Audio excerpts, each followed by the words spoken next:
Selamat datang di channel saya Serangga Gatal. Jangan lupa di like dan subscribe-nya. Oke, kita mulai. Sosok pria berjubah Tao itu kurus dan namanya Fu Fengzi. Merupakan sosok teratas di dunia maya. Saat dia berbicara, banyak makhluk abadi yang ragu-ragu. Bukannya dia tersihir dan pemarah. Kata-kata Fu Fengzi yang menyentuh hati mereka. Memang benar bahwa kekuatan Sui sangat menakutkan. Tetapi jika mereka dapat bergabung, mereka pasti akan memenangkan Sui. Pada saat ini, Fu Fengzi tampaknya ingin keluar dan berkata dengan sungguh-sungguh. Apakah Anda bersedia pergi dari sini dan melepaskan kesempatan di sini? Jangan lupa, aku di sini untuk mencari jalan keluar di tempat 10.000 harta ini. Tidak ada jalan keluar. Suaranya nyaring dan menyebar ke seluruh penonton. Tiba-tiba, seorang lelaki tua berambut putih berjubah hijau menggertakkan giginya dan berkata, Fu Fengzi benar, kita semua adalah jiwa yang mati, jika kita tidak dapat menemukan cara untuk hidup, kultivasi kita alam ditakdirkan untuk terus jatuh dan secara bertahap menurun. Kenapa tidak kamu perjuangkan? Kerumunan menjadi riuh, dan tatapan orang-orang abadi imajiner yang memandang Sui telah mengalami perubahan halus. Sui berdiri dengan bangga dengan tangan di belakang, mengawasi dari pinggir lapangan tanpa henti.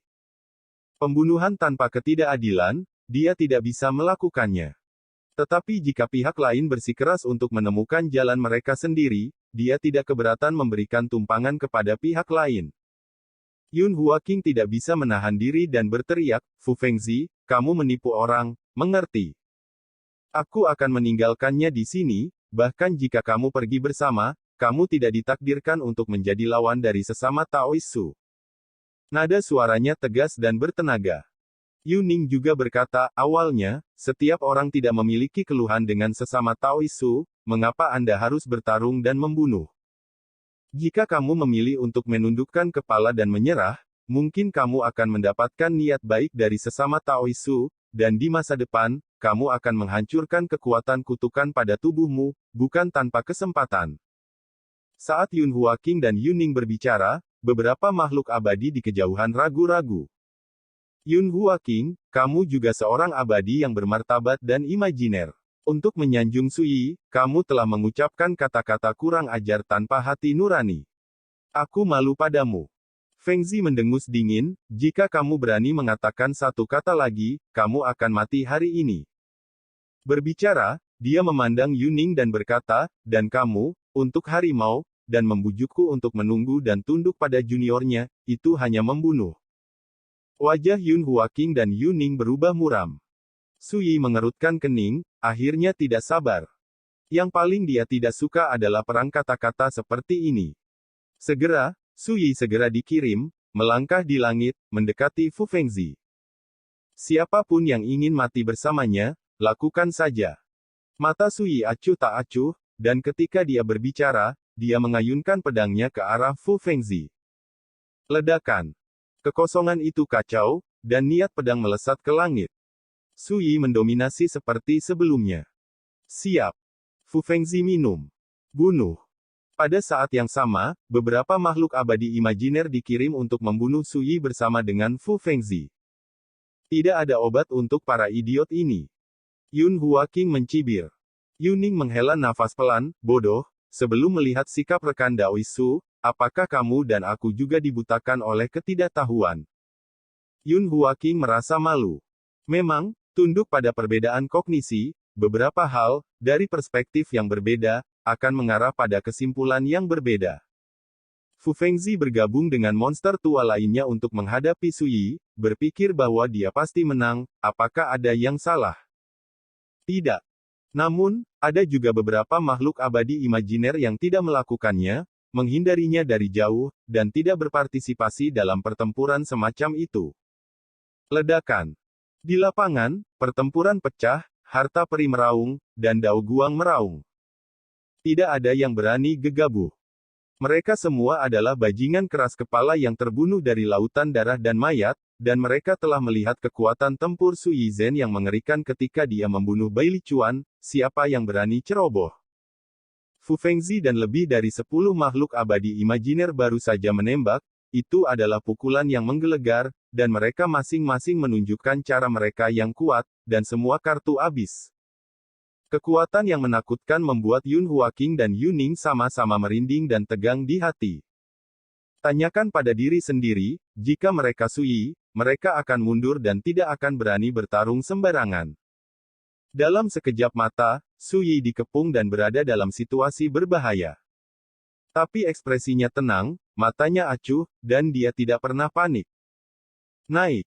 Tungku pengubah surga digantung di langit di atas kepala Sui, mengalirkan ratusan juta cahaya peri ungu, menghalangi perampokan dari segala arah. Di telapak tangan Sui, pedang di dunia berdengung keras, meledak dengan cahaya yang tidak jelas dan aneh, langsung menebas energi pedang yang tak terhitung jumlahnya. Langit dan bumi bergetar, dan adegan reinkarnasi yang megah dan misterius muncul di kehampaan. Kolam kelahiran kembali, jalan menuju sisi lain, lautan kepahitan, 6 jalan dunia bawah, pohon 10.000 jalan reinkarnasi. Semua jenis adegan besar bergabung satu sama lain untuk membangun dunia reinkarnasi yang nyata, meliputi dunia. Juga lindungi banyak musuh. Reinkarnasi. Fu Fengzi dan yang lainnya semua terkejut dan wajah mereka berubah. Untuk jiwa-jiwa yang mati ini, hal yang paling menakutkan adalah kekuatan Dao yang penuh dengan kekuatan terlarang. Cepat, bunuh. Auman terus berlanjut. Monster tua itu merasakan bahaya dan mulai mati-matian menyerang seperti orang gila. Kamu juga telah melihatnya, reinkarnasi bukan tidak mungkin untuk dihancurkan. Bunuh, bunuh. Dunia reinkarnasi bergetar hebat, dan ada tanda-tanda kehancuran. Yun Huaking dan Yuning merasa gugup. Lalat capung mengguncang pohon. Su Yi mendengus. Dan saat dia memasukkan pedang dunia ke dunia reinkarnasi yang diubah oleh niat pedang yang tak terhitung jumlahnya. Ledakan. Di kolam kelahiran kembali, kabut samar riak air, seperti mata air dari kedalaman 9 ketenangan.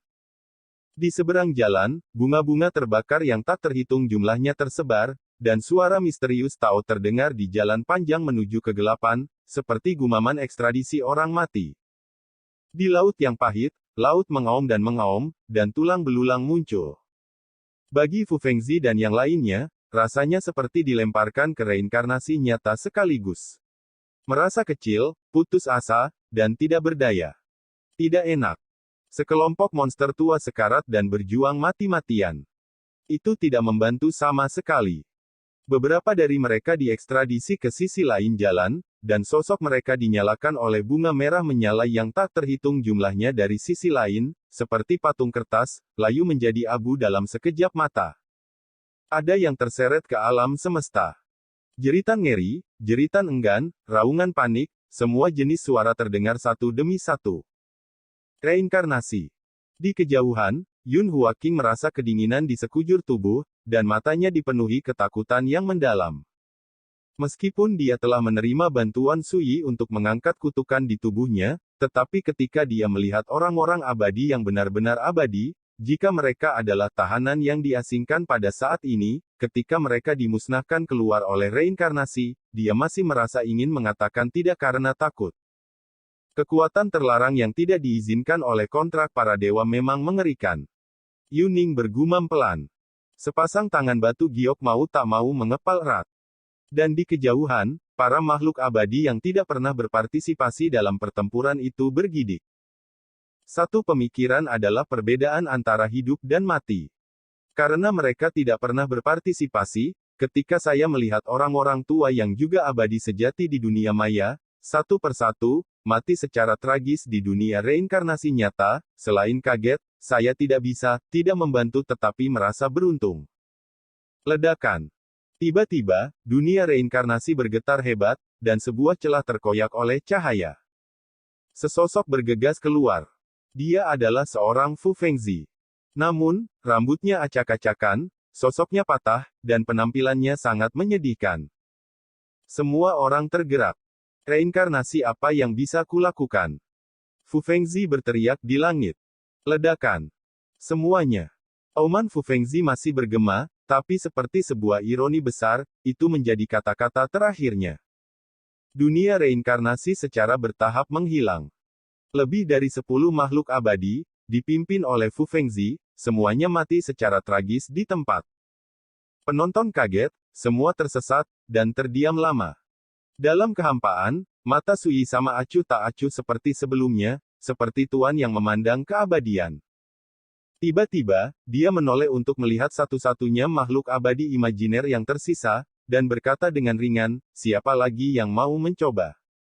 Tidak ada yang berani menatap matanya. Tidak ada yang berani menjawab. Sui menggelengkan kepalanya sedikit dan jatuh ke tanah. Dia duduk bersila, mengeluarkan pil obat dan mulai berlatih.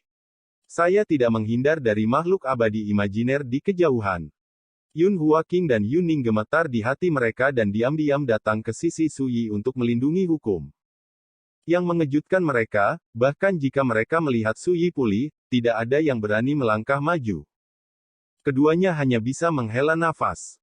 Bahkan jika kultivasi sesama Taois Su memang telah mencapai titik kelelahan, apa? Para makhluk abadi di dunia maya itu benar-benar terkejut, dan mereka tidak berani mengujinya. Sui tidak menghindar dari awal hingga akhir, hanya bermeditasi dan berkultivasi di depan semua orang. Yun Huaking dan Yuning tidak bisa tidak mengagumi sikap tenang ini. Keabadian nyata imajiner di kejauhan juga penuh gejolak dan kompleks. Seperti yang dipikirkan Yun Huaking dan Yuning, bahkan jika Sui benar-benar berada di titik terlemah saat ini, tidak ada dari mereka yang berani memanfaatkan api. Sebelumnya, Bai Lichuan tidak percaya pada kejahatan, dan dia mati. Setelah itu, Fu Fengzi tidak percaya pada kejahatan, dan bergabung dengan sekelompok orang tua yang tidak percaya pada kejahatan, dan mereka semua mati. Pelajaran dari masa lalu, guru untuk masa depan. Sekarang, siapa yang berani mengambil nyawanya untuk mencoba? Dan di lautan kabut di kejauhan negeri 10.000 zang, monster tua beralis kuning yang telah dievakuasi sebelumnya, meludah dengan susah payah. Persetan. Berkat kecerdasan saya, jika tidak, bola akan berakhir. Tidak seperti yang orang pikirkan, tidak ada yang mengakui monster tua dengan alis kuning. Dia menundukkan kepala, menyerahkan semua harta, dan memilih mengungsi, yang memang disengaja. Pertama, dia tidak ingin bertindak sebagai tameng orang lain sampai dia tahu kartu Sui. Kedua, sabar sebentar, menjauhlah dari sela-sela, baru setelah itu kamu bisa duduk di gunung dan menyaksikan harimau bertarung, dan nelayan akan untung. Berdasarkan pertimbangan ini, bahkan jika Anda kehilangan muka di depan seorang junior, apa itu? Sekarang, monster tua dengan alis kuning itu pengecut. Benar-benar patah hati. Kematian Bai Lichuan sangat merangsangnya, tetapi dia tidak takut. Kematian monster tua seperti ke Fu Fengzi membuat monster tua dengan alis kuning benar-benar ketakutan, dan seluruh tubuhnya kedinginan. Kembalinya seperti apa, untung apa nelayan, dia tidak berani lagi memikirkannya. Saya hanya merasa sangat senang. Untungnya, saya membuat pilihan paling bijaksana dalam hidup saya untuk pertama kalinya. Apakah kamu melihatnya? Jika kamu tidak mendengarkan Lao Su dan menyerahkan harta itu, kamu ditakdirkan untuk mati dengan jelek. Monster tua beralis kuning itu melirik kedua orang di sampingnya. Keduanya mengangguk lagi dan lagi dengan ketakutan yang tersisa. Salah satu dari mereka berkata dengan suara rendah, "Kakak, kalau begitu Sui sepertinya dia benar-benar tidak tahan lagi. Ini mungkin kesempatan langka." Begitu dia selesai berbicara, orang itu ditampar di belakang kepala. Monster tua beralis kuning itu berteriak, "Aku masih beruntung, mau manfaatkan apinya." Bodoh saja, buka pintu buat orang bodoh, bodoh. Lalu mengapa Sui berani bermeditasi di depan semua orang? Mengapa orang-orang tua itu tidak berani bertindak gegabah? Apakah Anda pikir Anda satu-satunya? Mau mati? Ya, pergi, aku tidak akan menghentikanmu. Monster tua beralis kuning sangat marah, meludahkan bintang. Pria itu terdiam dan tidak berani berkata apa-apa lagi. Yang lain berkata dengan tragis, "Saya pikir kita semua abadi, tetapi sekarang saya hanya bisa menelan suara saya, itu benar-benar itu terlalu menyedihkan." Monster tua beralis kuning mencibir, "Ini kentut yang menyedihkan. Prialah yang bisa menekuk dan meregangkan tubuh. Selanjutnya, dengarkan aku. Apa yang akan kamu lakukan?" Keduanya bingung. Monster tua dengan alis kuning menarik napas dalam-dalam dan berkata, pergi untuk bertarung. Berbicara, dia mengambil keduanya dan berjalan menuju medan perang yang jauh. Hah! Monster tua itu kembali. Ketika monster tua beralis kuning dan rombongannya datang, mereka diperhatikan oleh Yun Huaking dan Yuning untuk pertama kalinya, dan mereka semua menunjukkan kewaspadaan. Keabadian nyata imajiner di kejauhan juga menunjukkan warna-warna aneh. Monster tua beralis kuning yang mencubit hidungnya dan mengaku pergi, apakah ini akan membunuh seekor karabin? Di lapangan, Su Yiwu bermeditasi dengan bersila, tidak bergerak, seolah-olah dia tidak sadar. Monster tua dengan alis kuning, apa yang kamu coba lakukan? Yun Huaking berkata dengan dingin. Dari kejauhan, monster tua beralis kuning itu menghentakkan kakinya dan matanya berkilat penuh tekad. Kemudian, menghadap ke arah Su Yi, dia berlutut di tanah dengan bunyi gedebuk. Semuanya. Berlutut ini membuatku menangis. Semua orang tidak bisa menahan diri untuk tidak menatap, kepala mereka linglung karena kaget, apa yang akan dibuat monster tua dengan alis kuning. Yun Huaking mau tak mau bersumpah dan terkejut. Keabadian sejati seperti Tuan, tapi dia mengambil inisiatif untuk berlutut di depan Su Yi. Jika menyebar, tidak ada yang akan percaya. Dua orang abadi yang mengikuti monster tua beralis kuning itu juga tercengang. Awalnya mereka mengira monster tua beralis kuning itu tidak mau dan ingin bertarung. Yang besar. Saya tidak pernah memikirkannya, tapi saya hanya berlutut. Dalam atmosfer yang mematikan, monster tua beralis kuning itu tampak serius dan khusyuk, menekan tangannya ke tanah, lalu perlahan-lahan membenturkan kepalanya ke tanah. Seperti orang mukmin yang taat berziarah. Huang Yin tua kecil, datang untuk bertobat. Monster tua dengan alis kuning bergetar, menunjukkan rasa penyesalan yang mendalam, untuk menunjukkan ketulusan, lelaki tua itu rela melayani sebagai budak, pelana untuk Tuan Su, dan mati. Jangan berhenti. Semua orang tampak aneh, benda tua ini terlalu rela. Su Yi dengan tenang membuka matanya dan berkata, ungkapkan niatmu yang sebenarnya. Nadanya datar, tetapi memiliki kekuatan untuk menyentuh hati orang. Kepala monster tua beralis kuning itu membanting ke tanah, dan berkata dengan suara gemetar, jangan sembunyikan dari Tuan Su, Xiao Lao dengan tulus bertobat, dan sangat ingin melakukan hal-hal untuk orang dewasa untuk menebus dosa-dosanya. Selain itu, saya juga berpikir bahwa suatu hari, saya bisa mendapatkan penghargaan dari orang dewasa dan menghilangkan kutukan pada Xiao Lao. Semua orang langsung paham. Pria tua ini keluar dan berlutut untuk menebus dosa-dosanya, jelas dengan imbalan kesempatan untuk mengangkat kutukan. Dua yang mengikuti monster tua beralis kuning itu juga berlutut dan bersujud, kami berdua juga bersedia melayani Tuan Su. Semuanya. Su Yi tidak bisa menahan tawa, dan berkata, meskipun kamu egois, kamu jujur, tetapi sayangnya, kamu tidak memenuhi syarat untuk menjadi bawahanmu. Monster tua beralis kuning itu membeku di mana-mana, dan berkata dengan getir, Tuan Su, generasiku telah menjadi roh yang mati, aku hanya ingin kesempatan untuk hidup, tolong juga minta Tuhan, tolong beri aku kesempatan untuk menunggu, tidak peduli apa permintaanmu, selama aku bisa setuju, aku tidak akan pernah mengerutkan kening. Kata-kata ini menyentuh hati banyak monster tua yang hadir, ekspresi mereka rumit, dan mereka sangat tidak nyaman. Yun Huaking dan Yuning memiliki hati yang sama. Bagaimanapun, mereka pernah menjadi jiwa yang mati dan mengalami kesedihan dan ketidakberdayaan. Su Yi melirik hadiah abadi imajiner, lalu melihat monster tua beralis kuning dan yang lainnya yang berlutut di sana, dan berkata, bangun, setelah saya bermeditasi, saya akan menghapus kutukan dari tubuh saya satu persatu untuk Anda. Lagi pula, dia memejamkan mata dan bermeditasi. Monster tua beralis kuning dan yang lainnya tercengang, sepertinya tidak percaya. Terima kasih, Tuan Su. Terima kasih Tuan Su. Mereka terus bersujud, benar-benar tersesat. Adegan ini membuat makhluk abadi imajiner di kejauhan bergolak. Beberapa orang bahkan menyesalinya, mereka mengetahuinya lebih awal, dan mereka tidak menginginkannya, pergilah memohon kesempatan ini. Beberapa orang diam-diam menghela nafas dan bertanya pada diri sendiri, tidak peduli seberapa iri mereka, mereka pasti tidak akan bisa melakukan hal-hal seperti berlutut dan memohon. Orang tua dengan alis kuning, sesama Taois Su memintamu untuk bangun, jadi jangan mengejek. Yunhua King dibuka. Monster tua dengan alis kuning dan yang lainnya buru-buru bangkit dan saling memandang. Waktu terus berjalan. Untuk waktu yang lama, Su Yi berdiri dan mengangkat kekuatan kutukan dari monster tua beralis kuning dan lainnya. Kemudian, dia mengangkat matanya untuk melihat dunia maya di kejauhan, dan berkata, sebelumnya, kamu tidak pernah menjadi musuhku, jadi aku tidak keberatan membantumu. Ketika saya mendengar kata-kata ini tiba-tiba, semua orang tidak bisa menahan diri untuk tidak tercengang. Seseorang mau tak mau berkata dengan ragu, Tuan Muda Su berarti, maukah kamu membantuku menunggu kekuatan kutukan dicabut?